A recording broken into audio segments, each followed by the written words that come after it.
Hello, my best chemistry students. It's good to have you back.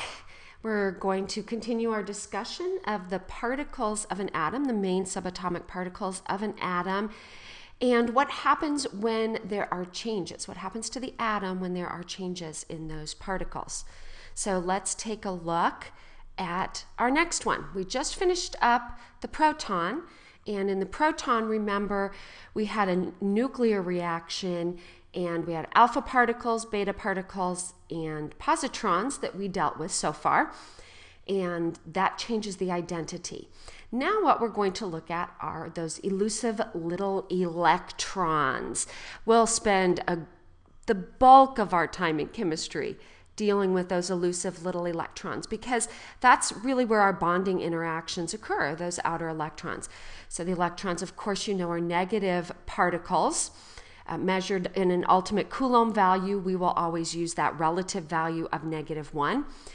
Moving in, here's this word again. We're going to be really delving into that in quite a bit more detail soon. In quantized, remember, that means only discrete or distinctly distinguishable regions of space around the nucleus. The mass is very, very tiny. I mean, it is a particle. And by definition, a particle has mass and takes up space. But it's a tiny mass, about 1/1800th of what the proton is. We assign a proton and neutron a value of 1 atomic mass unit. 1/1800th is the electron. Notice here, this is to the -31st.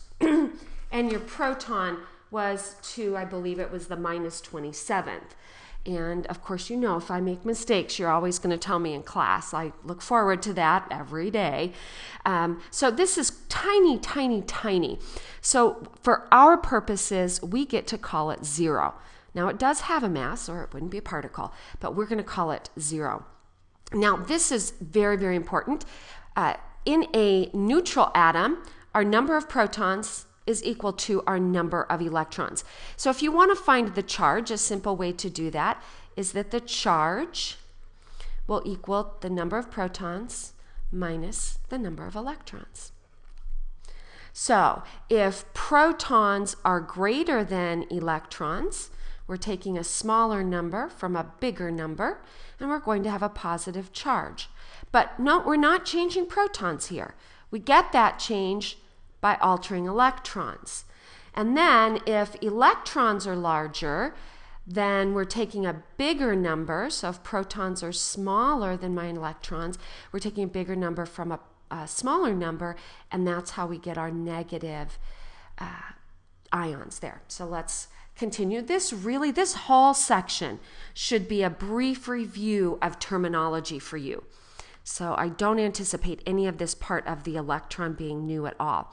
Now, when electrons are lost, overall, the process is called oxidation. Now, we're going to be looking at a much broader view of oxidation later on, but I like to get that term in early because I will commonly say, what is the oxidation number, rather than simply what is the ionic charge. And so we want to get that word down very well. When that happens, the element becomes a cation. And remember, if you had Ms. Marusik, she would do that little mnemonic device, Ca positive ion. So that's one way to look at that. Now, when electrons are gained, the process is reduction. You actually reduce the number of the oxidation state is one way to look at that. And the element becomes an anion. Ca negative ion. So not C, sorry. A negative ion. That's a quick way to remember that, and I'm hoping you don't need that. Now, at this point, oxidation and reduction does not always end up with a positive cation for oxidation and a negative anion for reduction, but we're talking about atoms. So if we're starting with the atom, of an element, then yes, this is going to be a true statement. But we'll see later, it's a much bigger concept than what I'm dealing with right now. Now let's move on to our neutrons, our third particle. The neutron is, let me see if I can get a better color, the neutral particle. We used that earlier when we talked about nuclear chemistry. It has a mass of 1 and a charge of 0. Its AMU is very, very close to, nearly identical to the proton. We pretty much call that 1 in our world, and there it is in kilograms. We won't use that value very much, but we will use the 1 every once in a while. And our number of protons plus our number of neutrons is equal to the mass number. Now we want to make a key distinction here. This is not the value that's on the periodic table, because this would have to be a whole number, because it's a count, right? Number of protons, number of neutrons. So this would be a whole number. We would say that it's in atomic mass units. And we want to distinguish that from what we see on the periodic table. Now, a mass number will typically be given either in the upper left-hand corner, as in C14, one of the isotopes. We'll see that word again if you've forgotten it. Carbon, another way to do this would be to say carbon-14. Now, some of you may wonder why I'm not indicating my number of protons here. Certainly I could indicate my protons here. That's where we would do that, but I don't really need to. I would in a reaction, but I don't need to in this case because it wouldn't be carbon if there weren't 6 protons. So we don't have to always indicate that. It depends on the context of how much information we need. Now, again, let's look at what happens when we change that number of neutrons. In this case, we get isotopes. Iso means same. We're going to see that prefix again later on in this unit, in probably the periodic trends portion. So isotopes have the same number of protons. So what is the same here are our protons, or again, we have a different substance. And instead, we have our changes in neutrons, which means that the mass number will change.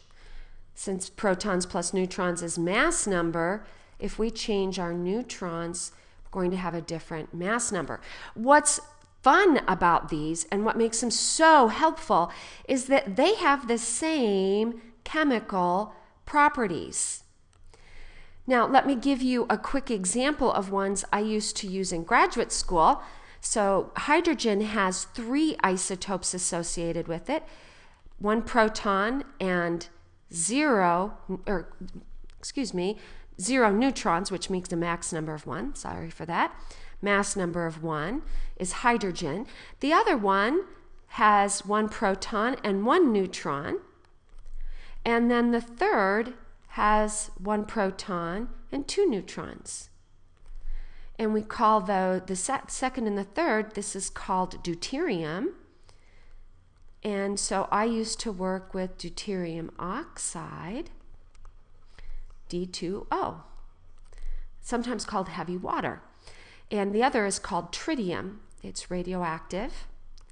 So we could put either one of these really into a substance, and in the case if it was radioactive, for example, when we saw carbon-14, that was radioactive, and you can synthesize chemicals with carbon-14 in them and track that carbon-14. That's one of the ways they found out the Krebs cycle. For those of you who are in biology and you had to memorize your catabolism of sugar, that's part of where they got that information from, is they would use carbon-14 to track where the carbon ended up along that process. I used to do this to move a water region in what I studied out of the way. That's a little more complicated than that, but the water had this big peak in the way of what I wanted to study, and if I could put it in deuterium, it shifted it out of the way and I could see what I needed to see under that peak. So they're very, very useful and used quite a bit in research. Now, the atomic mass, that's what we see on the periodic table. and it represents a weighted average of all isotopes.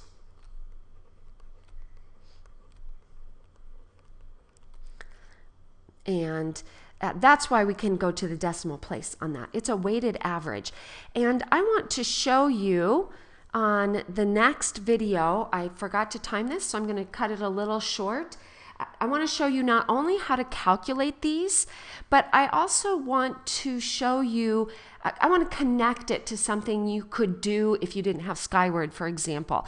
Back in the old days before we had Skyward, that's how we get your grade. Your grade is a weighted average. And in fact, as you get your GPA is a weighted average. So let me take a look at that in the next video. So for now, this is your YBCT signing off.